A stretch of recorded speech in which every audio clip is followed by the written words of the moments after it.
Hey, what's up, friends? Grant Baldwin here. Welcome back to the Speak Aloud podcast. So good to have you here with us today. Super excited for today's guest. We're going to be chatting with a friend of the pod, Mr. Brandon Edmondson from Premier Speakers Bureaus. He's one of the top agents over there. We've had Brandon, multiple other agents, Sean Hanks, the president CEO over there on as well. And so anytime we need to go to like a bureau or just kind of see behind the curtain of what they are seeing in the industry, these are some of the guys that we go to. Brandon's been on, I don't know, 3 or 4 times at this point. So definitely go back, check out the other episodes that he has done.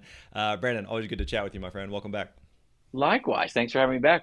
Something's going right, obviously. So yeah, Something's keep working. having me Something. back. I know we Yeah. will. We will. And I think one of the things, one of the reasons we wanted to have you back was you just joined us for our team retreat. So the Right. Speaker Lab's a completely virtual company. We've got about 40, 45 team members or so, all scattered all over the country. And so we usually once a year or so, we'll get everyone together in person. We happen to do it in Nashville, where you and I are both from. And we've had we've done it in a variety of different places. Just happened to do Nashville a couple months ago. You and Sean came, and we just did kind of some Q&A talking about the industry, things that you're seeing. And so part of what you had shared there, things that we want to share, kind of with a collective audience. But we're Mhm. recording this Q1 2024. So why don't we pull back a little bit here and just say, like, all right, big picture, like, what are you seeing in the speaking industry at this point? What's working? What's not? What are just kind of your overall trends or impressions that you have right now? For sure. Yeah, I mean, as we look to 2024, right? It's crazy that we're there. If you kind of back it from COVID, right? We have the pre and post COVID. All of our projections after 2022, we knew 2022 was just going to be a phenomenal year because of the demand was so built up, right? We have to meet if we're biannual, where we're definitely meeting in 2022. That was our best year ever. It was most bureaus' best year ever. And our projections for 2023 were very, I think, conservative, right? We're like, okay, listen, let's not get crazy. Let's not overspend. Like 2022 was great. Well, let's see how it goes in 2023. We are a part of a bureau that was just fortunate enough, and not all of our bureau partners, but a lot of them in the industry also had their best years in 2023, right? So 2024, kind of that same mindset. Okay, let's be conservative, but our Q1 was up about 6% from 2023, which was our best year ever as a bureau in 30 years. So we see the industry very strong. Now, there's a combination of things as to why that is. I think speaker fees are on the rise. And so, we look at gross bookings, right? What is our gross number? From that perspective, is kind of how we track a lot of things. So we're seeing more bookings and we're seeing increased speaker fees. So with all of those things combined, that's creating an opportunity, I think, for really strong speaking business. Whether you're a bureau or just an independent speaker, there's business to be had for sure. So you mentioned, like, okay, going into 2022, we expected big numbers. 2023, we're skeptical. 2024, we're skeptical. Do you feel like that you're just kind of waiting for the other shoe to drop, or do you feel like, I don't know, man, like, because again, we've both been in the industry for a while, and different perspectives of it, but for the most part, it seems like for the past decade plus, have you seen just year over year growth? Yes, we have. We absolutely have. Obviously, with the one COVID year, we all basically were just trying to break even. But Yeah. if you extrapolate that out, we have seen pretty consistent growth. There are always going to be things, recessions, 9/11s, those type of global events can impact a year. But if you're trending over the course of 5 to 20, we've been in business 30 years. We've seen a pretty steady increase.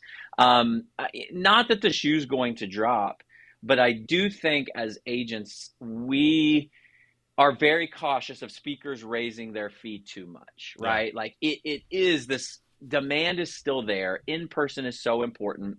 And I think companies are sprinkling in virtual. It's a very small percentage of what we do, but it's also creating opportunity because they're going to have their in-person events, right? Like that's happening. But every once in a while, they're like, you know what, let's still do this virtual event. So that's still another date, another event that we do get to book that we just never would have booked in years past.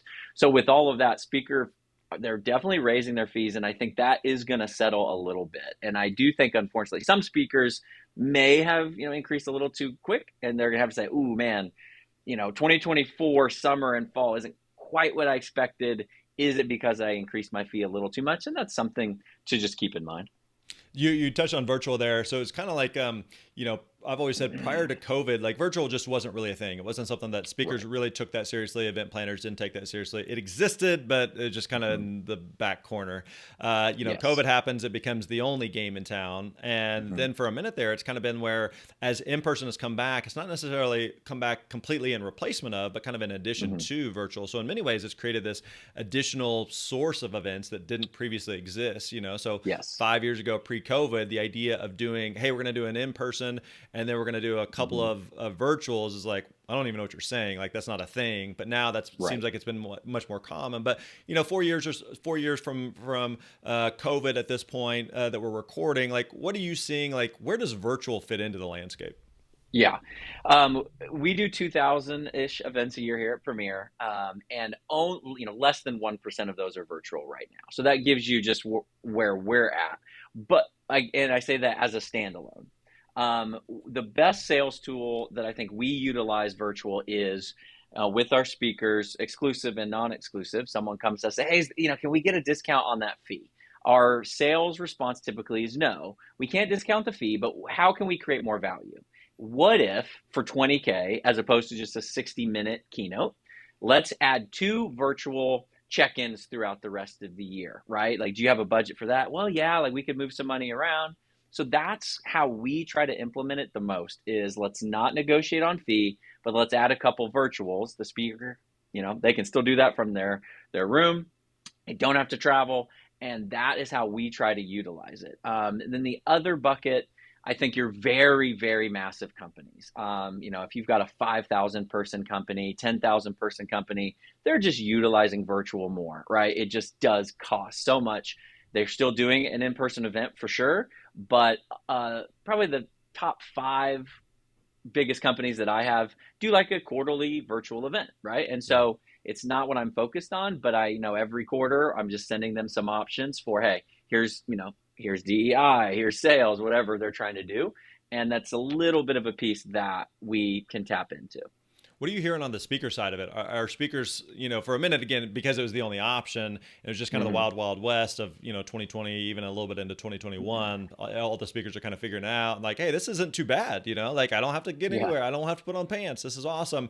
But there's also the side of like, you lose the connection with the audience. Virtual is not nearly the same as Mm-hmm. what in person is. So what are you hearing Yeah. from the speaker side is like kind of their perception of do they want to keep doing virtual? Or are they like, hey, man, I don't want to book any virtual. I would much rather, it's just a better experience.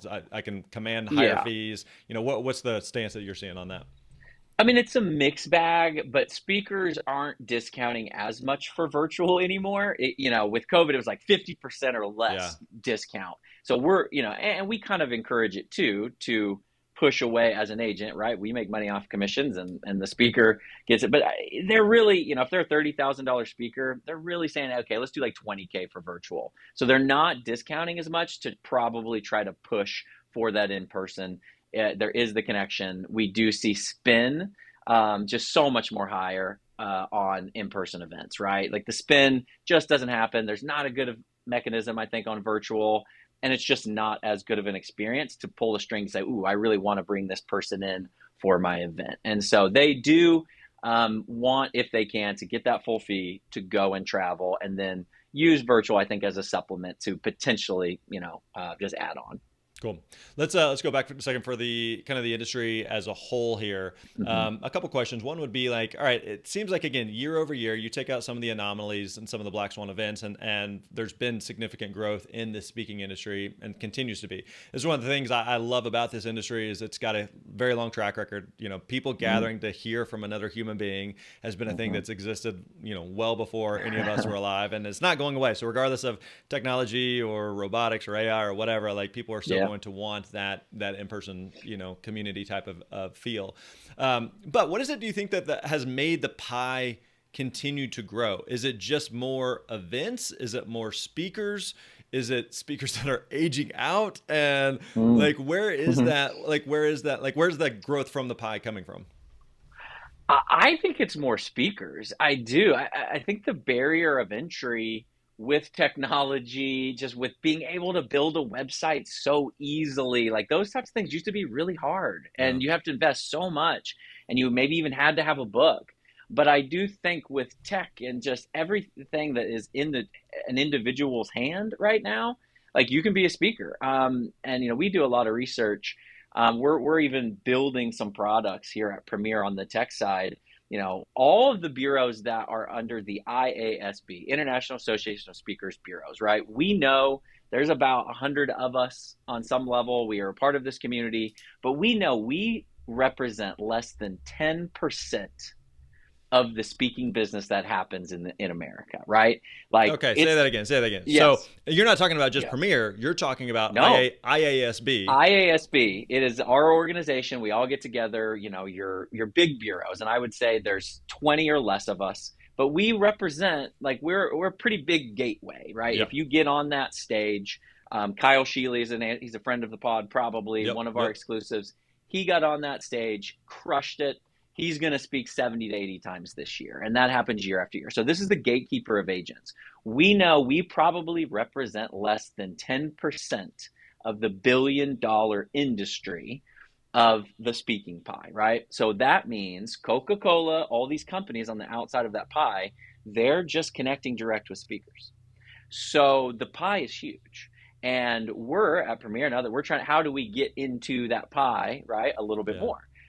So Coca Cola has to come to Premier or an agent and say, hey, Brandon, this is my event. Can you make some suggestions? And of course, we're there to facilitate that. But because there's so many speakers, you can Google Coca Cola event planner, can just go to, X speaker's website. And if they're non exclusive, if they don't have a relationship, which I tend to believe there's thousands of those, Yeah. probably a lot of speakers listening here, like the barrier of entry is lower. And speakers can develop relationships with massive organizations and do consulting and do virtual. And there's plenty of opportunities to go around. And so for a speaker who may be listening to this who is newer and going like, I've always been intrigued by speaking, but to your point, it does feel like there's just so many speakers out there. And it feels Right. like, you float through anybody's social media profiles, everybody has, speaker in their bio. And so it just feels like the world doesn't possibly need another speaker. And so why Mm-hmm. me? And like, I'm interested in this world and I'm interested in getting in this space, but it just, is it saturated? Is it overcrowded? Maybe that perception is reality. But at the same time, it feels like, yeah, but there's also thousands and thousands of events that are happening on a daily basis, Mm-hmm. and doesn't matter how successful any given speaker is, like they can't do all of them. Right. It's a very space time continuum constrained type Yeah. of profession. So like, what would you say to that speaker who may be watching, listening, going like, there can't possibly be a need for more speakers? No, the market is saturated. There are a lot, but it doesn't mean that a speaker can't rise and potentially find some relationships without a bureau or without management and still get some good direct business. Like that's definitely a possibility. If it is a good message, if it is something that people want, if you are good at that, speakers will always be cropping up because, as you said, it's an inventory issue. Our busiest speakers are going to speak 80 to 100 times, and that is just not sustainable. Yeah. You can't really have a family. You cannot have a life. That is a great thing to put on your resume. I spoke 100 times this year, but that's not sustainable. You're never going to be able to do that. And so there's other slots that have to fill. And so many event planners are asking me, who's new? What's something that maybe I haven't seen before? Who's the new speaker that's going to be 50K next year that I can pay 15K for this year? And so event planners always want that. They always want something new and something fresh. And there is a reality, certainly within, I think, the pie of the bureaus. You do get to the point where if you've almost spoken for every single client at every single agent, and not all the way, but like you do get to the point where you've spoken so many times Yeah. for all these agents. Now, with new content, you can go speak again in a couple of years, right? But there's always opportunity, I think, for new, fresh ideas and new, fresh speakers. You also mentioned that kind of speaking fees tend to be on the rise right now, and so Mm-hmm. you kind of think about like just laws of supply and demand. That if there's way more speakers than there are events, that you would think that would actually Yes. drive fees down. But you're kind of saying Mm-hmm. the opposite. Is that why do you think that is? Um, I think it's because, well, I think some of it's just inflationary. Like it's just Yeah. costing more to do things, right? We're seeing it with travel. And so the speakers say, man, like if I'm going to go, if I am going to leave my family, it is personally expensive and the market seems hot. So I am going to rise. The demand is through the roof. Um, but I think you could fly a little too close to the sun with that for sure Yeah. and be like, oh crap, like I haven't had any bookings in like 4 or 5 months. Why is that? Well, it could be a fee issue, right? And we've had to have that conversation with a few speakers, and you know, it's always easier to go to the market and increase fee than it is to decrease fee. So just do that real slow. Like that's that, we try to advise our speakers of that. Some are like, I don't care, and it works. And sometimes like, ooh, but you can always raise it 5K at a time, 2K at a time, and you don't have to double that fee overnight, right? Because going to the market and actually, I will take half of what I quoted you last week is kind of a bad look. So just do that incrementally and do it very strategically. Is there any other just general advice while we're on the topic of just raising fees for speakers? Because there are always going to be speakers who are going like, and not just speakers, but like all speakers who are like, I always want to know, how do I raise my fee? And so, Yeah. what are some things that you have seen, especially like, and again, let's kind of classify here. You work with a lot of speakers who are 15, 20, 25 and up, and much Mm-hmm. much higher. Mm-hmm. So there's going to be some speakers that are in the celebrity camp, Mm-hmm. the Peyton Mannings, the Deion Sanders, who are just nobody's coming because of what they necessarily have to say. It's because like, oh, that's Deion Sanders up on stage, and so that's going to Yeah. put butts in seats. And so Mm-hmm. there's a popularity thing of just in that moment. But for Tom Smith, Joe Schmo speaker who's like a good quality speaker, they're a $5,000-$10,000 speaker, and they're trying to figure out, how do I go from 5,000 to 7,500 to 10,000? Like, what are Mm-hmm. there checkpoints, or there criteria or things that like you feel like they need to have in place in order for a speaker to raise their fee? I wouldn't say like external factors other than fee. I just look at fee and a sense of demand. If you have gotten 10 to 15 secured dates at that fee and you feel like it is going in the right direction, then I think you could realistically look at a fee increase. The mistake we see so often is I'm 10K, I'm 10K, I'm 10K. Someone comes through and you kind of have a good agent or you have a good conversation and they pay you 20. Oh, I'm a $20,000 speaker because you got one deal. Yeah. That is a big miscue, right? Because the market may not bear that. I think it's looking over the average to say, okay, I have booked 10 to 15 dates pretty consistently at this fee. Should I look at an increase? I think that is realistic. And it still might be no, because you like the amount of volume, you like how much you're working. And so I think if those things are happening where you've gotten it multiple times and you feel like the market is doing, and are comfortable with the idea that you might lose out on a couple because of a fee increase. You are going to bump yourself up. If you go from 10 to 15, there's going to some say, I'm 10, I'm maxed at 10. And so you're no longer in that and you've increased your fee to 15, right? So you have to also be comfortable with the idea that you will price yourself out of some budgets, and you have to be okay with that Yeah. because of the volume that you have. Yeah, it's interesting that there's the objective data of like how consistent are you getting booked at X rate, and then Mm-hmm. the kind of the supply and demand. But there's also the subjective part of just kind of like, how do I feel like business is going? Do I feel like I've got Yeah. tailwinds? Do I feel like I've got some momentum here? Do I Mm-hmm. feel like, all right, I've talked to other speakers who are maybe that next tier above me, and kind of like, how's business look for them? What are the events that they're speaking at? Oh wow, I'm being booked for all those Mm-hmm. same events but at a lower fee. So there is kind of like you got to take both the objective and subjective and try to make a decision out of it. For sure, for sure. And what's home like? Are you a single person that wants to go out and just keep killing it? I mean, keep your fee the same. Like if you're happy and you're financially doing it, if you're like, man, I got a couple kids at home, it's a little bit harder for me to travel. I wouldn't mind if I was speaking a little bit less. Well, then that's a perfect time, I think, Yeah. to look at minimal increases. But yeah, there are unwritten rules. But I mean, I think being a part of a community, like you said, Grant, like this, what you guys do is, I know at times you're connecting other speakers and they're talking to your team. It's like, get a little bit of counsel on that. Like, what Yeah. did you do a couple of years ago? And I think one of the best things is just to compare apples to apples with other speakers for sure. Big time. There's also, unfortunately, like so much of speaking fees is it comes down to like pride and ego of being able to Hmm. say Hmm. like, oh, I'm a X speaker, I'm a 10,000, I'm a 15, I'm a 20,000. Like you said, maybe like they got paid once for that, and actually that $20,000 fee was I did a keynote and 3 breakouts and two Sure. follow up sessions and a consulting, and it's like, well, again, it's not completely apples to apples, but so much of speakers can just get wrapped up in the ego of it and can kind of look Hmm. past, unfortunately, like just no, like treat this as a business, and you're running a business, and think about the the laws of supply and demand there. Any advice that you'd Hmm. have for speakers in terms of like trying to set their ego aside on whether it's fees or just like their speaking business in general? I mean, it's just data. Like we always are looking at data. When speakers come to us, we have worked with thousands of speakers over the years, and you'll get a speaker every once in a while that will just say, it feels like it's really slowed down, and I feel like, you're only booking me when I send you a lead. It's like, all right, well, what does the data say? And we're like, actually, you're going to make more money this year.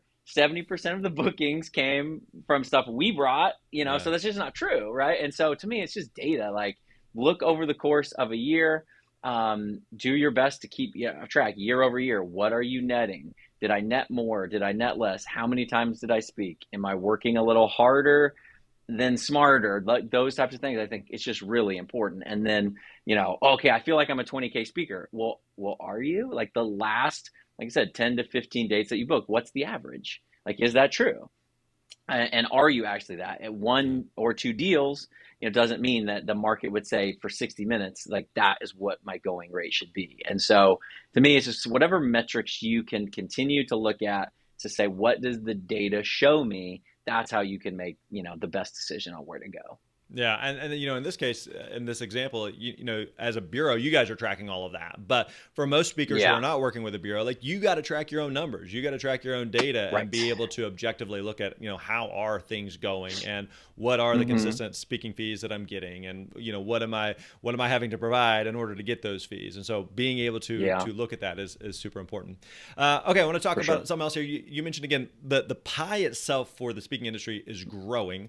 Are there certain Hmm. industries and kind of sectors within that tend to be growing more so than others? And I would caution by saying, I think it's always dangerous when a speaker's like, "Hey, what's the biggest industry? What's the hottest industry? How do I speak on that topic?" It's like, no, don't chase that hot thing, because if you don't know anything about it, Yeah. or you're not even interested in it, like you're not going to make it anyway. And so as that is kind of a precursor, like what are some maybe Hmm. industries or sectors that you're seeing is like, hey, there's a lot of demand in this spot right now.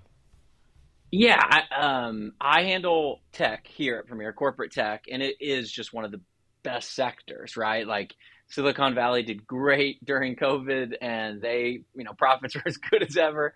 So yeah, like they're still riding that wave. That will Yeah. always be a sector that's really strong. And then any finance for the most part, like your banks, your investment companies, your real estate lending, like those types of financial companies, those are the ones that typically you'll find big deals where, hey, we want to book you 30 times over the Mm, course of 2 years, right? Corporate finance is typically that market where you're going to find a lot of those. And then maybe the service industry as well, even though COVID was horrific for them, their bounce back has been pretty good because people are out, people are spending, they're going to hotels. So that service industry, like your, oh gosh, Ritz Carlton, right? Like yeah. they're a great example of like, man, if you get in with one of those, they could book you 30, 40 times over the course of a couple of years at all their branches. So, your Fortune 50, 500, they're always going to be spending. As far as topics go, most of those topics don't really change. We see year over year. Every year for 30 years, the most search terms on Premier site, motivational, inspirational. Like that's just the reality. And then some of the fads, I mean, I realize the sensitivity of two white guys on this podcast talking Yeah. about it, but I'm getting so much more, so less of the DEI stuff. We're just not getting that from corporate America right now. Yeah. So speakers of diversity, like there's a huge place for you in every single proposal, man. Like we as agents know that that is what corporate America is absolutely looking for. We are diversifying those proposals for sure, but the topic is very rarely a DEI topic, right? We want people of color. We want more women on our stages. Huge opportunity, like I think we've never seen before. But that is a topic that I would kind of shy away from as like leading with. Like I'm a DEI speaker, Yeah. I would lean away from that topic because we just don't get asked for it as much anymore, right? So Interesting. Any other topics that you see that are trending up or down? DEI, you yeah, mentioned kind of slowing down, AI perhaps.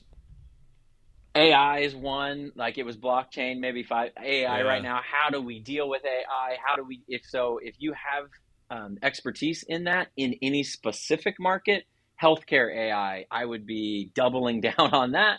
Finance AI, international, whatever that looks like. If you have a AI expertise, like that is going to be something that we're going to be dealing with often. Ethics around AI, we get asked that really almost every day right now. And then other topics that are kind of in decline. I mean, I can't think of that much. I mean, it's, after COVID, it was certainly a man, we want it to be touchy feely. We Yeah. just want inspiration. We are back to much more nuts and bolts. Like it has to be funny, it has to be energetic, entertaining, inspirational, but there has to be some really strong takeaways. What are we doing with this on Monday? We're really back to that as opposed to just high level inspiration. Yeah, that makes sense. Okay, we have talked a lot on the podcast with you, with Sean, with some of your colleagues in the bureau space about like how bureaus work. So we don't have to necessarily rehash that. But again, like Mm-hmm. bureaus are, for better or worse, they're kind of, for a lot of speakers, they're kind of this coveted thing of like, if I could just get in with a bureau, then like my life Mm-hmm. is set. And you and I both understand like it just doesn't work like that. And if you can't get booked on your Right. own, a bureau is not going to all of a sudden be able to pour gas on a fire that doesn't exist. But if there is a fire going, they can Mm-hmm. absolutely do a great job with that. Mm-hmm. So I thought it'd be interesting to maybe take kind of a different angle here, rather than saying like, hey, here's all the things that are great about a bureau. Like, can you make the case for us? Like, why Mm-hmm. should speakers not be interested in a bureau? Like, why do speakers not need a bureau? Yeah. If you are a speaker that really doesn't have an intention to go exclusive with the bureau, And um, maybe explain the you difference between know, that. yeah, right. So at Premier, we handle two different buckets, exclusive speakers and non-exclusive. And exclusive is all roads lead to Premier for our exclusive. We have in the faith, political, corporate, and EDU space, we probably have around 70 speakers where all roads lead to us. If you go to that speaker's website, it basically comes to me. I facilitate it to one of our 9 agents to sell. The reason being is those speakers have got to the place where they're too busy to field that. They don't have time. They don't want to. They hate the negotiation. They want to write books, speak, be with their family, and they're interested in other projects, right? Because the volume has got to that point, or we sign them so early they're like, I'm horrible at that. And the non-exclusive is just speakers that we book a handful of times throughout the year. And I think the potential disadvantage with the bureau is you might have this idea like if I'm on a bureau's website and they booked me once, that could really turn into something big, and that's really not the reality. Most of the time with the non-exclusives, a customer that I've been working with for years will maybe even bring up a speaker's name that I've never worked with, and they get it. They're like, oh, can you go track down so and so speaker? And I'll go through the website, I'll do the whole thing for them. What's the fee? What are we talking? Are you available? And I do all that, book you once, handle the contract, but you're not really in my pitch Rolodex very often. Yeah. And so I think some speakers get into the mindset of like, oh man, if they book me once, it's going to be hot. But it's really not in that level. We're not out. We're not doing a lot of outbound for you. That can build over time. We've referenced a speaker by the name of Josh Linkner, right? He is a non-exclusive speaker. He works with 7 or 8 bureaus. He's one of those free agents, and he probably gets booked 5 to 10 times by every single bureau throughout the year because we've built that rapport.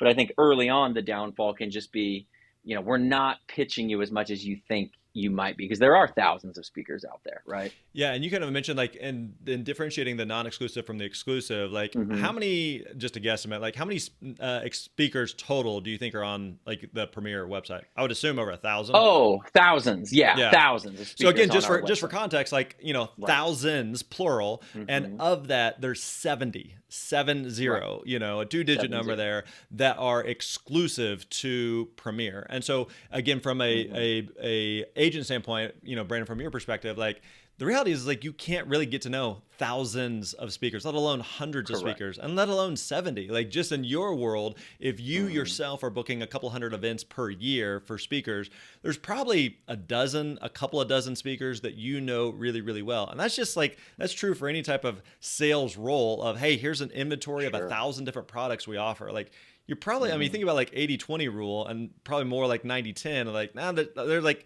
here's 10% of the speakers that I work with that are booking 90% of the gigs. Right. Was that fair to say? Yeah. And to your point, another downfall potentially would just be that agent, if I have you on the website and I have your bio and your video, I still really have no idea how to pitch you. Like, no idea.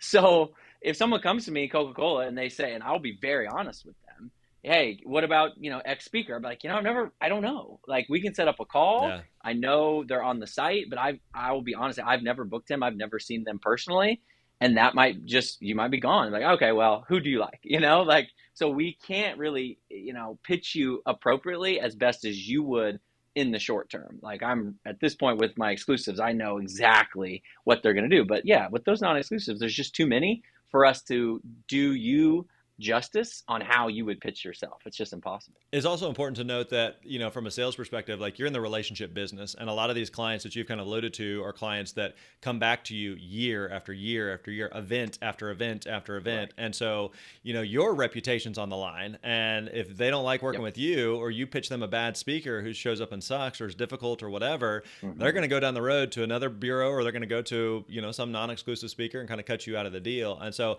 your Sure. reputation of just going like, okay, I'm making a recommendation and I need you to work with me year after year after year. So I have a choice here. Here's, thousands of speakers that I don't really know, or here's, a dozen speakers Hmm. that I know like the back of my hand, and I will stake my reputation Yes. and my name on these speakers will absolutely crush it for you. Like that's a really Right. important distinction to make there. Yeah, absolutely. And there are times where say, hey, we'll book this speaker for you because that's who your CEO wants or whatever. But just know my hands are kind of, we need to be watching that. We'll do it. We'll take the commission. Like, we'll do it. Yeah. But we do have to preface it sometimes with that, because we just don't have that knowledge to be able to pitch you appropriately. Yeah. You wash your hands of the situation. Have to. Have to. Yeah. I mean, kind of. Yeah. All right, let's wrap up with this. Again, you get hit up, I assume, daily, weekly from speakers who are like, "Hey, how do I get in with a bureau? I want to be with you." And again, the reality is Hmm. like 99% of them just don't need a bureau. So, what's some of the advice that you give an up and coming speaker, a newer speaker? They're booking some Hmm. gigs, and they're not Yeah. necessarily, again, they the reality is they'll probably never need a bureau, but they want to be a professional speaker. They want to do it at a high level. What are some of the most common things, pieces of advice that you give, or just things that you see that like, hey, if you want to play at a higher level, these are the things that you got to have in place? Like, what are some things that come to mind for you? Um, a very clear site with a very clear message. A few different, videos of you doing what you do. A sizzle reel is good. We are seeing a move towards, hey, can I get like a little bit longer than the sizzle reel? The sizzle reel, we always use the example of the sizzle reel is like the movie trailer. A lot of trailers are great. A lot of movies are terrible. So even though the trailer thought it was going to, so that still applies. Like, you could Yeah. have a great edited video, but you're not that great of a speaker for 60 minutes. So, buyers have been burned, agents have been burned on that too. And so we're wanting to see a little bit more. Hey, just go ahead and send me 60 minutes or 45, whatever you got, just so I can see it. Like, how good are you all the way through? And then if you have a relationship and it feels natural, the best way to get in with an agent on some level is definitely just to send a lead. And it's an easy thing to say, hey, I'm almost closed this thing. It's pretty much a done deal. Could you, me, and the client get on a call? I'll loop you in. I'll pay you a commission that we could negotiate. But that's the best way, I think, to get an agent's attention. And it shows us so many things that, well, there is interest for you. It does help me understand how to pitch you, how you pitch yourself. That goes well. I get that good feedback, and that's a great way to start to build that potential relationship with an agent. So there's several of those things, the website, the relationships, the videos that speakers need. Is there anything else that you see in terms of even just the mindset? Because you talk to some Mm, speakers and you're like, man, this guy's got it. This gal's got it. Like yeah, they have their act together. And there's some where you talk to them and they're kind of like, yeah, yeah. speaking's kind of cute. I think that'd be fun. So like, what's the difference between a speaker that makes it and a speaker that doesn't? Like, what do you see there? Boy, that is a tough one. It is. That's one of the hardest questions that we deal with. Like, if I always knew which speakers were Yeah, just gonna pop, like, it's so hard. Some of it is just gut. Like, until you see the full product, yeah, it's hard to know if you're gonna be able to make it as a speaker or not. And sometimes we miss it too. We think, oh my gosh, this guy is absolutely gonna blow up, and it just doesn't. They are good enough, but for whatever reason, it just does not connect in corporate America. But speakers that come to me and say, "Hey, I want to be a speaker. Where do I start?" That's like, well, you just don't. Like it just happens. Like truly, most of those relationships that I have built, and they say, I just did this or I posted this thing and I got asked to speak once. I didn't necessarily try to be a speaker. And then one thing led to another and one thing led to another, is how most of those start. So it's kind of like, these things are very valuable. What we're doing here, Grant, with your audience of like, I have started to speak, right? Like I am starting to get this thing going now. Where do I go from here? And yeah. there's a lot you can learn. But sometimes it's just the market has to say, you could have all those things, you could have all those assets, you could be priced right, but it just does not take off in corporate America for whatever reason. And I wish I had an answer for that because I would sign all the perfect ones every time. But it doesn't work that way. But there's also like so So, much of it, as you kind of alluded to there, is maybe you have the best marketing stuff, but if you're mhm, dropping the ball on stage, you're going to right, struggle, and, and totally. and vice versa. If your Yep, marketing stuff's mediocre, but you're amazing on stage, like the importance of being amazing on stage and what it is that you do, and the craft of speaking and communicating. Like every single one of us watching, listening to yes, this, we've heard or seen speakers, and you come away and you're just like, I am just speechless at how good that was. And maybe correct. there's like some specific things I can put my finger on, and some of it is like, Hmm. boy, I can't even quite quantify, but that was amazing. That was really, really Yes, impressive. And so just the correct. the importance of being really, really good on stage at what you do. Yeah, absolutely. Working on your craft at the end of the day is probably the most important. Like it is. Like you have Yeah. to have all those things and you have to be a very good communicator. You have to have there's something about you, that it factor. And then, when you speak, there should at least be one to two people coming up to you and say, "That was fantastic. I need to have you at this event." If Yeah. you speak 10 times and you get zero spin, something's not connecting, right? And unless you spoke to 10 rooms with zero decision makers. Yep. But I mean, that's definitely something that you should be seeing. Like if it goes well, because most of the time the event planner is always going to tell you, we typically are going to shy away from conflict. It Yeah. was awesome. And I mean, I see that on a day-to-day basis. Yeah. The speaker will get feedback from the person on site. Oh yeah, it was great. Thank you so much. I call them a week later, like, it was okay, Yeah. And so the real test of, regardless of what they say, do you get some LinkedIn's? Do you get hit up with other people wanting you to speak at their event? Like that to me is the biggest telltale sign. Yeah. Very true. Brandon, always enjoy the time Hmm. together, man. If people want to find Yeah, out man. more about Premiere and kind of poke around the site Yeah. there, where can we go? Premierspeakers.com. That's where we're at. And then your audience has always been super respectful. I am on LinkedIn. That's fine. If you want to, some advice, you guys don't ever inundate me, right? But, there from time to time, if we can be a helpful hand to support what you guys are doing, Grant or any of the speakers, please let us know. But yeah, we're out there. Yeah, I'll piggyback on that. I've always said this anytime you're on or Sean's on or anybody, any bureau partners and friends, it's just like, hey, don't go harass them because if you want to know the quickest way to shoot yourself in the foot, that's it. Hey, I heard you on the Yeah. podcast and like you should book me. Like, nope, game over. You Yeah. just you go straight to jail with that. So don't do that. It's an awful, awful, awful approach. So Brandon, always appreciate the time, man. Good stuff. Absolutely. Good to see you again, Grant. See you guys.